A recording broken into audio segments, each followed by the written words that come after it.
Okay, we are rolling. So we're sitting here with Bill, who started the Johnny Cash Museum, and it's only been going for a little under 2 years. Little under 2 years, and you just moved here in February of last year. So we're sitting there in this incredible room. I just love this, and even though it's not Johnny Cash's furniture, it kind of resembles. It does, and you'll actually see some of his furniture downstairs. Okay. So I was curious, we've been, chatting for a while here, and you talked about the sense of, Johnny just having a sense of gratitude and really knowing how to treat people.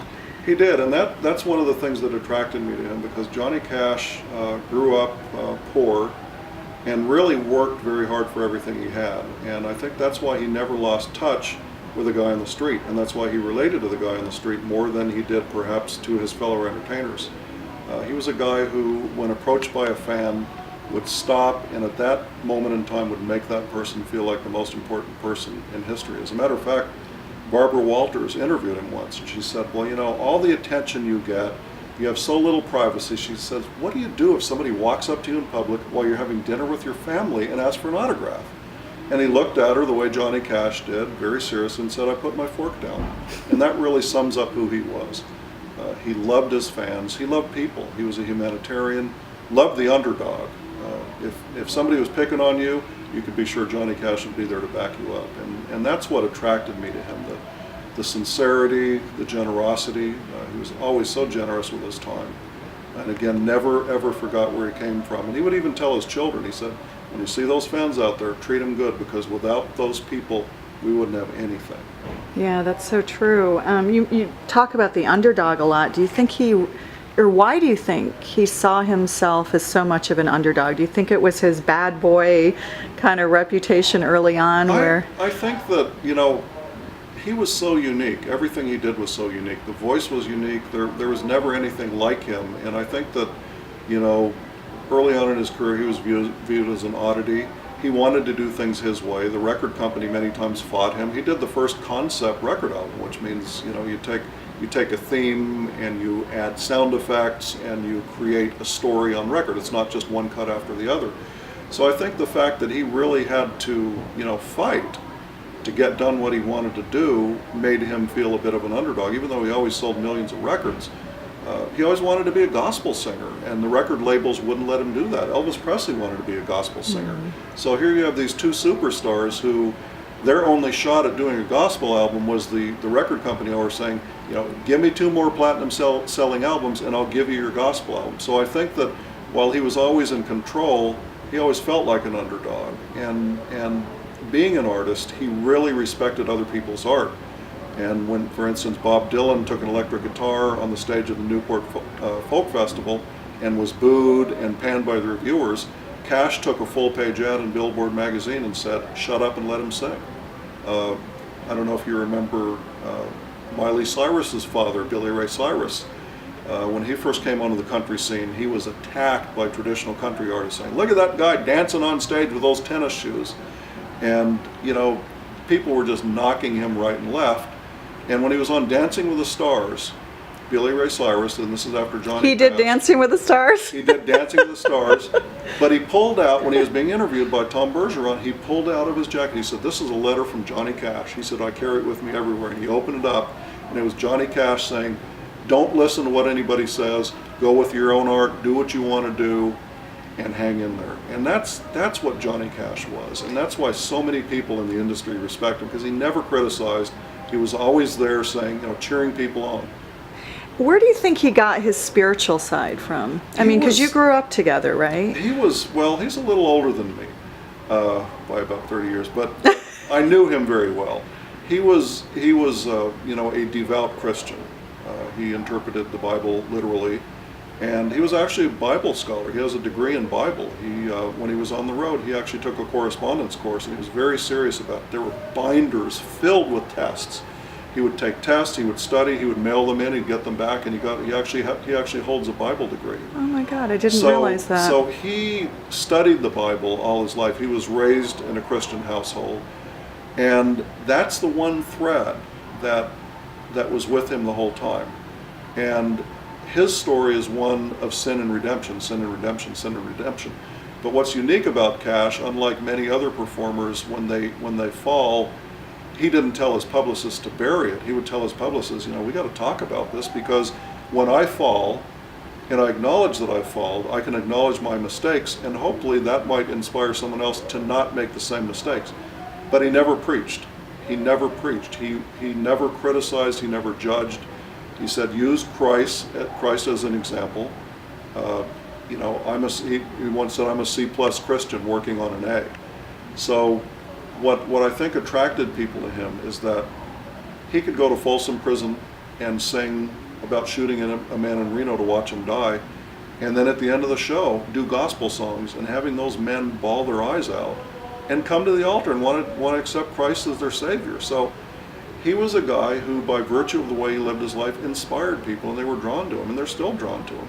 And it sounds like, at least from the examples that you've given, that the universe kind of resulted in many people being transformed as a result of meeting him, or his work and his inspiration. I mean, you spoke a little bit about that with yourself, that when you came back here and realized all of this the great deeds that he did and the way that he made people feel, and you came back after his death and realized here in Nashville that there was only a gravestone. So talk a little bit about that. Well, Johnny Cash is a guy who branded Nashville.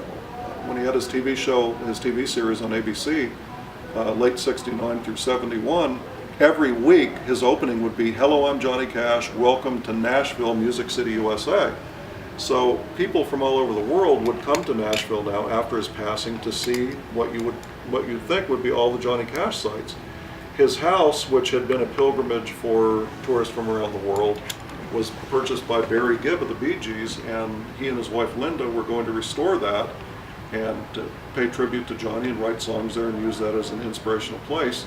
2 years into the renovation, it burned to the ground. So now the Mecca, which millions of people came from around the world to see, was gone. Around the corner from that was the House of Cash, which was his recording studio and office and museum.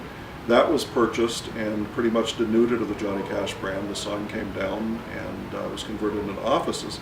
So the only thing you had in Nashville now that was Johnny Cash was the grave sites. And I thought that's horrible for people who want to come to celebrate Johnny Cash.